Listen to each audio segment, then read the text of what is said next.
Chapter 16. I unfolded the small scrap of paper. Scrawled on it was 2 words, a name, James Carmichael. It was obvious Boggs was now in control of Town Hall. I didn't know what he had told Whitcomb, but the man was afraid of Boggs. I wouldn't be getting any information from Whitcomb or any access to other financial data from Oaks Crossing through him. It appeared I needed to talk to James Carmichael. I remembered meeting James at the reading of the will for Ethel Merle. He was on the Parks and Recreation Board of Oaks Crossing. He was a quiet, gentle man who owned a farm just outside of town. He also had other assets in town, including the house that Luca had been renting beside Tawny Tilbury. The Carmichael family was an old one, as old as the Miltons who had founded Oaks Crossing. Pulling out from the parking lot, I drove through Oaks Crossing. As I cruised along the street, I could see a multitude of Vote Tawny Tilbury signs out on people's lawns.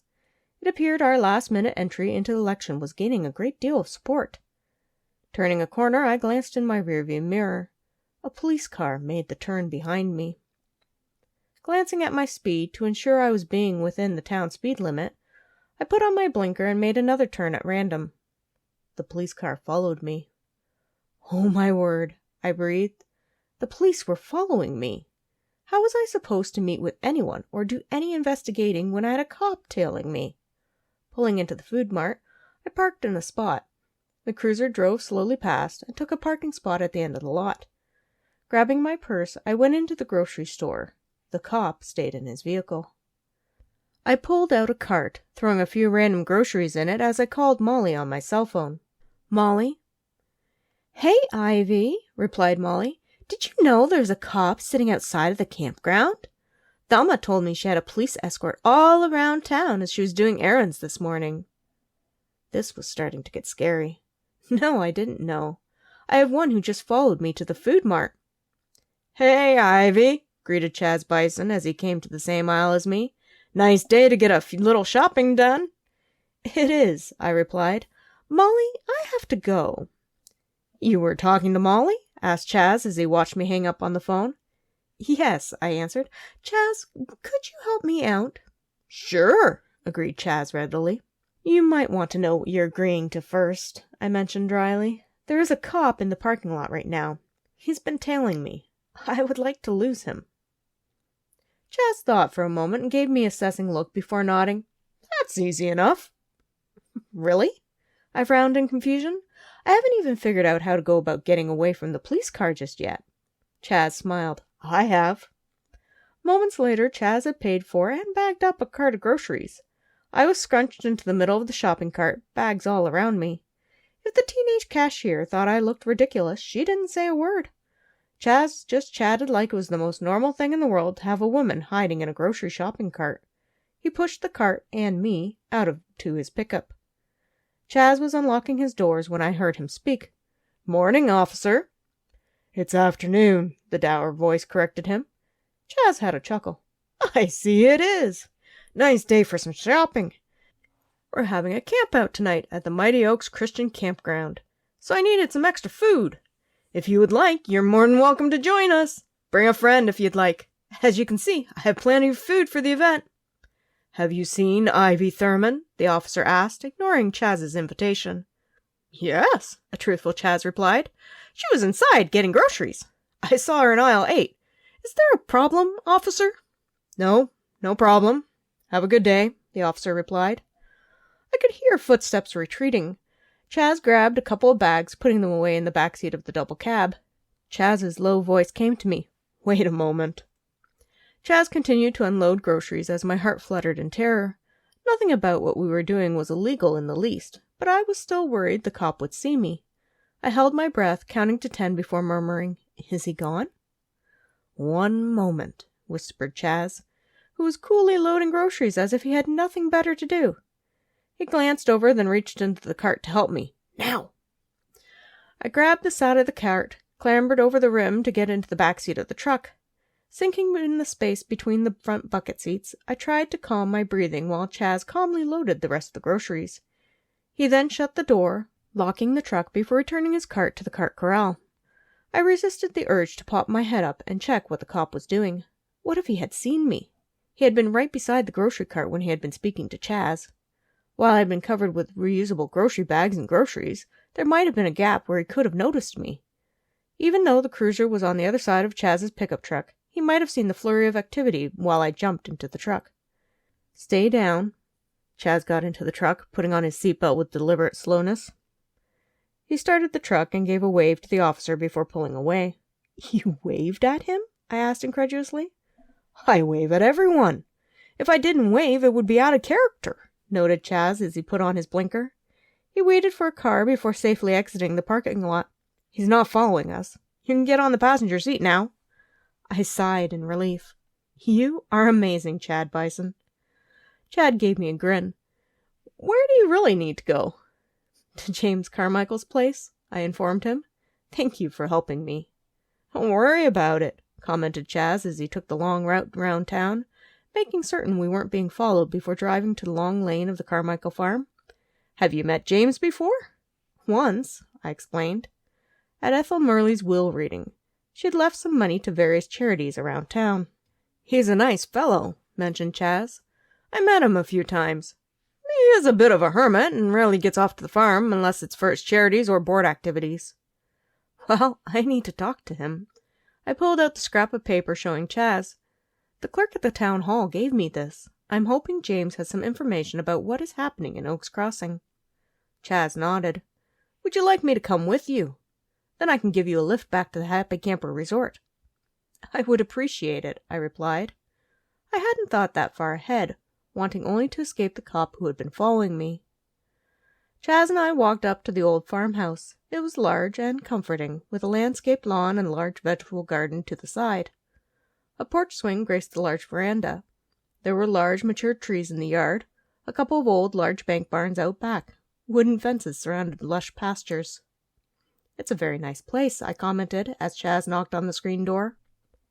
Footsteps came down the hall. Soon James Carmichael was at the door. The thin, bearded man watched us with steady brown eyes. "Can I help you?" "I hope so," I replied. "The clerk from town hall gave me your name. I'm investigating what is happening to the financials of Oaks Crossing. I think money is being stolen from the town. I understand you are on the board of Parks and Recreation." James paused for a moment. "You should come in." We followed him through the immaculate and antique cluttered house to the back, where a quaint, old-fashioned kitchen received a great deal of light from large windows. James gestured for us to have a seat while he put a kettle of water onto the stove.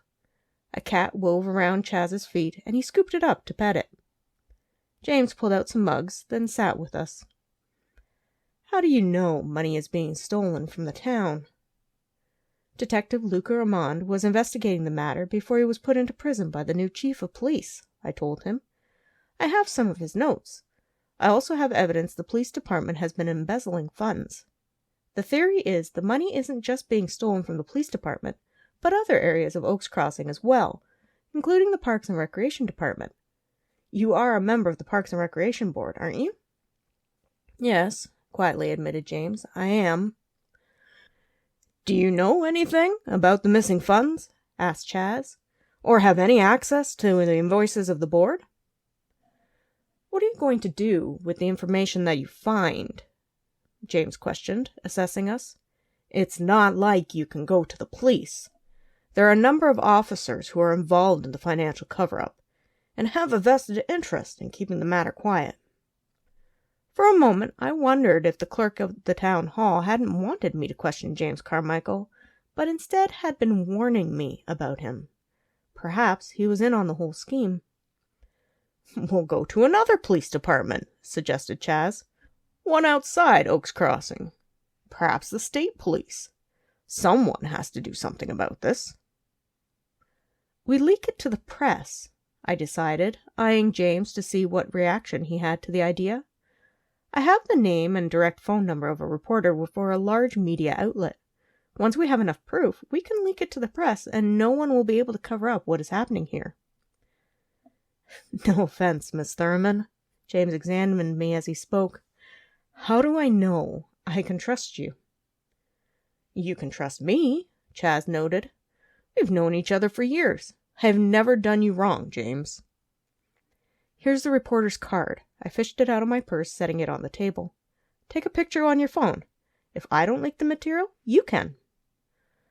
The kettle whistled. James got up, pouring us tea. He set the hot kettle on a cold burner. I have a copy of the P&R books. They're a couple of weeks out of date, but there are inconsistencies.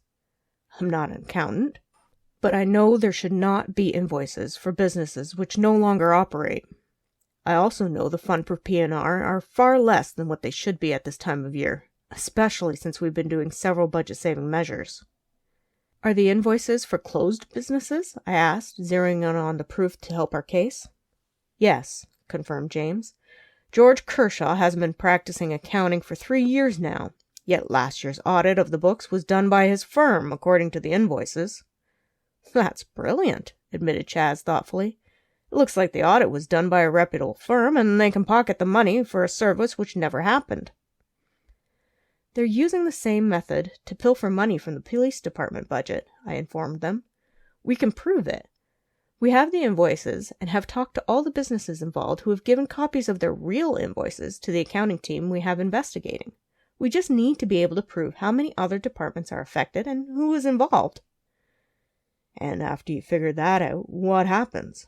James still appeared to be on the edge of trusting me. We leak the proof. Hopefully, the state police can be involved and the people responsible go to jail, I told him. As an added bonus, Detective Armand is cleared of any wrongdoing and was released. Luca is innocent, remarked Chaz. Okay, nodded James. Wait here a moment. I nervously waited for James to return. For all I knew, he was informing Burmer of what we had said. I hope we can trust James. Of course we can trust James. Chaz looked at me in surprise as he drank his tea, still petting the cat who purred contentedly. A few moments later, James reappeared. He handed me a USB stick. Tony Jefferson is the treasurer of the P&R board. It's his job to securely record expenses and keep the books in balance. Tony has to be in on the scheme. This is a copy of what I took from Tony's office. He is currently campaigning not only to keep his treasurer position, but to replace the manager of the board. Are people allowed to do that? I asked as I put the USB stick in my purse. Have 2 positions on the board? It's unusual, but there is a precedent, admitted James. It's been done before, so it is allowed. I have it! A female voice yelled in triumph as the screen door to the back of the house opened and shut. We all turned to see Mary Albany's shocked look at our presence. She blushed, adjusting her glasses and smoothing her plaid skirt, as she palmed the USB stick she had been holding aloft like a prize. Hi, offered Chaz into the awkward moment. Mary cleared her throat and touched her brunette bob. I wasn't expecting you to have company. They dropped in. James came forward, taking the USB from Mary. Is this what I think it is? Mary smiled, joy lighting up her whole face. It is. He went out of the office, and I had the perfect opportunity, so I copied the books. Mary Margaret Albany, you could have been caught, accused James in concern. I wasn't, Mary murmured, chastised. Then she held her head up and straightened her spine. He doesn't suspect anything. Really, who would think meek and mild Mary stole something from them? Who doesn't suspect anything? I couldn't stay silent any longer. Curiosity burst out of me. I wanted to know what was on the USB. What did you steal? I copied the financial files of the town of Oaks Crossing, announced a smug Mary. She shot James a look, and no one is the wiser. It was a huge risk, admonished James. One you should not have taken. They're taking from our town, James, retorted Mary. My mother was a Milton, and you are Carmichael. We have a responsibility to Oaks Crossing and the people in it. The full financial books of Oaks Crossing are on the USB? I inquired in shock. This was a complete bonus of being at the right place at the right time. I'll make a copy for you, decided James. He gave Mary a lingering look. We aren't done speaking about this. She crossed her arms and raised an eyebrow. James, Carson, Carmichael, if you think for one moment you can tell me what to do, you are wrong. For a moment I felt bad about Topher. It was obvious that James and Mary would make a good couple.